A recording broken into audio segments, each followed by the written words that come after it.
on the way home and on the way to work. It's great. Now, I like the idea of having my own farm because if you know or don't know, I'm a horticulturalist gardener at the moment, and I look after, with other people, a property, a historic property, and we garden, we prune, we do it, just maintain, garden maintenance, just all day, every day, garden maintenance. And I like the idea of having my own farm where I can be in charge and I can grow food and then on this weekend sell it to people or have people. And I realised I felt like I came up with this idea on my own and that it was a new idea and stuff because I was thinking that I'd get people to invest in the idea. And for their investment, they wouldn't necessarily get money back, they would get food for a certain amount of time. And spitballing rough ideas last night with this this sort of lightning bolt of ideas and this little storm in my head, brainstorming by myself, I thought if they give me $5,000 each, for a share would be $1,000 and you would get a year's worth of food. Because at 52 weeks, that's just under $100 a week for a box of food each week. Obviously, there'd be start times to include into that as to how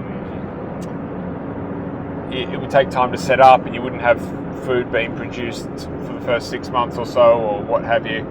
And I really liked all that idea and stuff, but it's really unfortunate that I'm now looking at prices of little farms to buy or the potential of renting a property and needing an income, and all the details and stuff make it very hard. And I'm not sure what I expect any of you to do with the information that I have had this idea, because it's not a new idea. I can say it out loud because there are a number of, I've gotten it from other places. Like there are a number of other places. There's a guy here in Victoria called Rowan who does Whole Lotta Love website, and he does veg boxes where he delivers boxes of vegetables to people with some, and there's other meat options and stuff. Farmers Direct is a more commercial version. It feels like you're getting supermarket food delivered to you.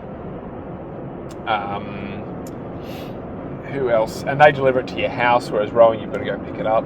And if I was doing it, you'd probably have to come to the farmers market where I was selling food to get your box. So I'm not new, and when talking to Jamie about it, she pointed out that it was like a co-op because other people would be chipping in the money and I would then be the one getting an income from it, stuff like that. So it's all very interesting ideas and the way to go, but I'm really excited about it. And I guess the reason why it's semi-relevant is that the commute would still be able to happen, because I would have to be driving to the country, because we've sort of established that we're probably going to stay living not in a city but in a suburban, because that's a nice area, although I could quite happily live somewhere further out. So yeah, I'd like some feedback on that. What do you guys think? How much do you spend a week on your fruit and veg? Now, I'd only be able to supply supply things that I could grow, so I wouldn't be able to do fancy tropical foods. Although I would have the goal to have a very wide variety. I'd probably only have a small amount of meat, chickens, lamb, maybe, pig. What else could I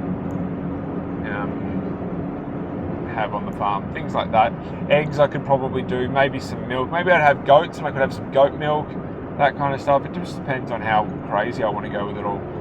And I'd obviously be, again, I'm very much of a permaculturalist. I love the permaculture ethos. It's what I base a lot of my gardening beliefs on, and life beliefs. It's almost my religion, if you wanted to say that I had a religion, if I had to pick something. And so it'd all be organic, it'd be natural and all that kind of stuff. And I even, because I'm a bit of a downer sometimes, I even in my head thought about how terrible it would be when something goes wrong, because something would go wrong. There'd be a time when an irrigation pipe wouldn't work, or the pump would pump a whole heap of water out and not stop and just keep pumping out and all that kind of stuff. But I think it would be very exciting. I'm really pumped about the idea, and I've got a lot of research to do. I've got a lot of saving money, because I'd have to save as much of a deposit as I possibly could, but then I'd probably still have to get a loan, so I'd have to get my credit rating improved. Then I'd have to work out the shares that people could buy. Again, thinking a $5,000 share gets you a year's worth of food at under $100 a year, and under $100 a week. And if you want to buy 3 shares worth, you can give me 15,000. That kind of stuff.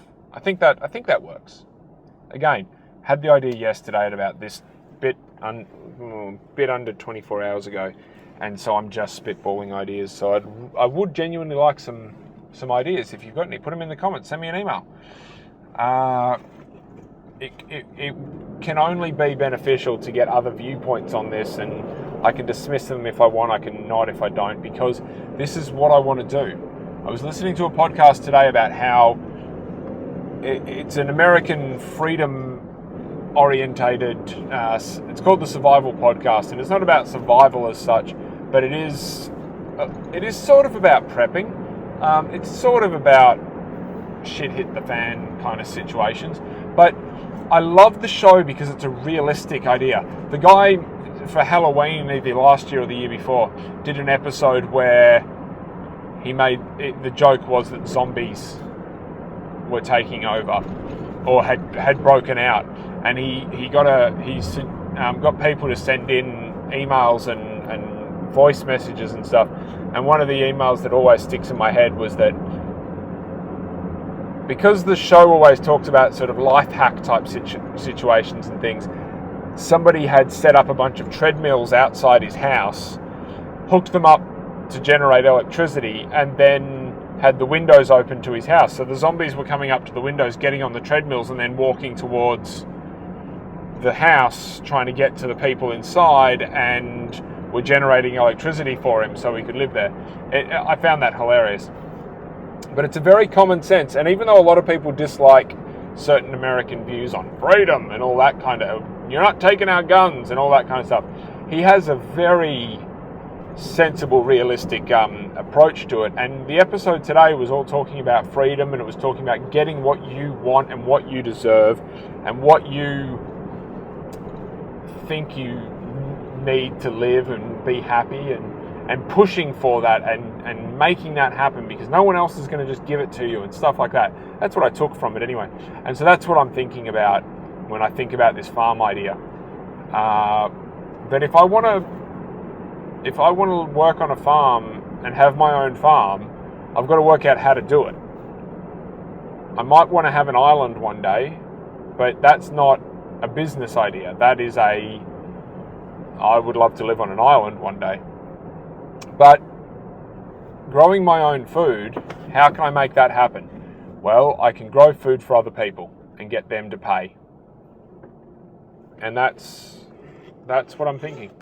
Anyway, this has been the absolute longest single talking, broken up into 3 episodes, episode of The Commute there has ever been. BobbyFreakout@gmail.com is always the email address. No one sent me an email yet, but I live in hope. Like, comment, subscribe. I mentioned it before. Please do it. I just saw an advertisement for Roundup over there. Please don't use Roundup. It's very, very bad. It's just not necessary. Do some research into weeds and what they really are. They're not terrible. You just need to manage them.